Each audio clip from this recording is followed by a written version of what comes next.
Hello friends, ನಾವು ನಿಮ್ಮ Bhadravati welders. ಇವತ್ತು ನೋಡಿ ಒಂದು ಚೈನಿಂಗ್ ಸ್ಟೇರ್ ಕೇಸ್ ಮಾಡ್ತಾಯಿದ್ದೀವಿ.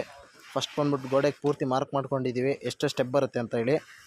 ಆ ಸೈಜ್ ಕೊಟ್ಟಂಗೆ ನಮ್ಮ ಹುಡುಗ ಕರೆಕ್ಟಾಗಿ ಮಾರ್ಕಿಂಗಿಗೆ ಕಟಿಂಗ್ ಮಾಡಿಕೊಡ್ತಾ ಇದ್ದಾನೆ. ಇವನು ಬಂದ್ಬಿಟ್ಟು ಕಟಿಂಗ್ ಮಾಸ್ಟ್ರು ನಮ್ಮ ಹುಡುಗ. ನೋಡಿ ಒಂದೊಂದಾಗೆ ಸೆಟ್ಟಿಂಗ್ ಮಾಡ್ತಾ ಇದ್ದಾನೆ ಸ್ಟೆಪ್ಗಳನ್ನ. ಪೂರ್ತಿ ಸ್ಟೆಪ್ಗಳು ಸೆಟ್ಟಿಂಗ್ ಆಗಿದ ತಕ್ಷಣ ಫುಲ್ ವೆಲ್ಡಿಂಗ್ ಮಾಡಿ ಹಿಂದೆನೇ ಗ್ರೈಂಡಿಂಗ್ ಮಾಡ್ಕೊಳ್ತಾ ಇದ್ದೀವಿ. ಈಗ ಏನಿದ್ರು ಒಂದೊಂದೇ ಲೆಗ್ನ ಸೆಟ್ ಮಾಡಿ ಅದಕ್ಕೆ ಪೈಪ್ಗಳು ಸಪೋರ್ಟ್ ಕಟ್ಟಬೇಕಷ್ಟೇ. ನೋಡಿ ಬಾಟಮಿಂದ ಸೆಟ್ ಮಾಡಿದ್ದೀವಿ, ಇನ್ನೂ ಸಿಂಗಲ್ ಪೈಪ್ ಸೆಟ್ ಮಾಡೋದಿದೆ. ಮೇಲೊಂಚೂರು ಚಡೆ ಬಂದಿದೆ ಅಂತ ಹೊಡ್ಕೊಳ್ತಾ ಇದ್ದೀವಿ.